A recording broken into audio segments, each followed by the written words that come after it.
आप देख रहे हैं स्टार न्यूज सच तक। Breaking news. जिसकी सजा काट रहे युवक हत्या की वह युवती निकली जिंदा।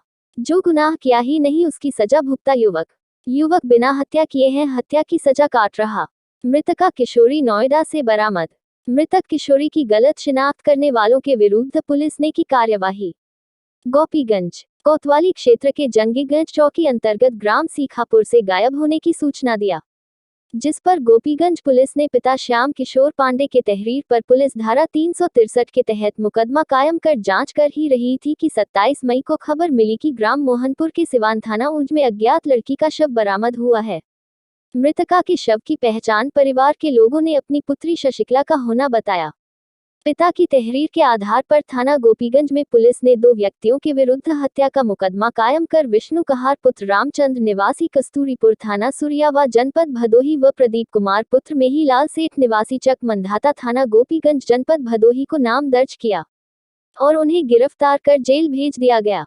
स्थानीय पुलिस ने गिरफ्तारी दिखाकर अपनी पीठ थपथपा ली। आज फिर मृतका की जिंदा बरामदगी पर दोबारा अपनी पीठ थपथपा रही है। सवाल यह बनता है कि जो गुनाह युवकों ने किया ही नहीं उसकी सजा उन्हें क्यों मिली? क्या उनकी वह प्रताड़ना के दिन पुलिस वापस कर सकती है? पुलिस इन्वेस्टिगेशन क्या कर रही थी? अगर जो शव कुएं से मिला तो फिर वह किस महिला की थी? क्या इसका जवाब पुलिस मुहकमे के पास है?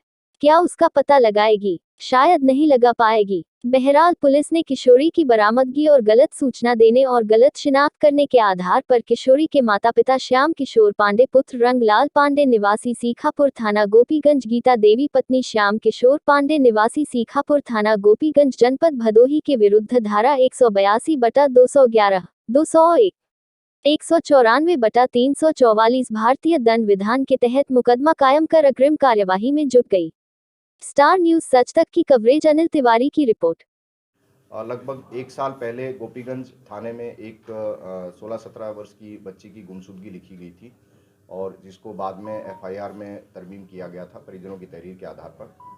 उसके बाद एक 7-8 दिन बाद एक लगभग उसी उम्र की डेड बॉडी एक कुएं में एक बच्ची की भदोही जनपद में ही बरामद हुई थी। जो गुमशुदा बच्ची थी उसके परिजन, माता पिता और अन्य परिजनों ने उसकी पहचान अपनी बेटी के रूप में की थी और उसके आधार पर उन्होंने नामजद तहरीर देते हुए मुकदमा पंजीकृत हत्या का और अपहरण का 2 लोगों पे दर्ज कराया था।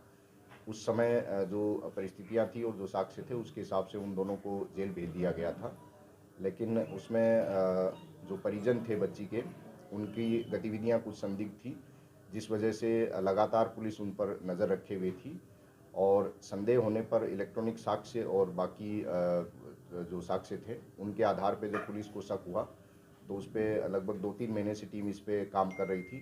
बाद में जानकारी मिली कि ये जो बच्ची जो गुमशुदा हुई थी और जिसकी हत्या का दावा किया जा रहा था वो सकुशल नोएडा में किसी व्यक्ति के साथ रह रही है और उसके माता पिता और परिजनों को इस बात की काफ़ी समय से जानकारी है। इस आधार पे पुलिस ने बच्ची को सकुशल बरामद कर लिया है। बच्ची का मेडिकल करा के और मजिस्ट्रेट के सामने उसका 164 का बयान कराया जाएगा। जो माता पिता हैं उनके ऊपर साक्ष्य छुपाने, गलत साक्ष्य देने और गलत साजिश रचकर गलत लोगों पे मुकदमा दर्ज कराकर जो साजिश करी गई है उसके संबंध में उनके ऊपर धारा 182, 194, 201, 211 और 344 आईपीसी की धाराओं में उनके ऊपर अभियोग पंजीकृत किया जा रहा है।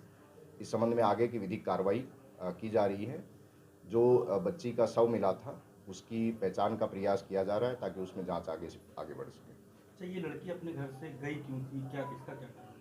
अभी तक की पूछताछ में बच्ची ने जो बताया है कि वो माता पिता की प्रताड़ना से तंग थी और इसलिए उसने वो घर से बिना किसी को बताए और बिना किसी की मदद के अकेले चली गई थी। सर, किस तरह से तंग थी? मतलब कारण उसका स्पष्ट तौर पे क्या कारण था? उसका कहना था कि माँ जो है उसको टोका टाकी करती है और प्रताड़ित करती है, बात बात पे मारना पीटना रोकना टोकना इस तरह की शिकायतें उसकी थी।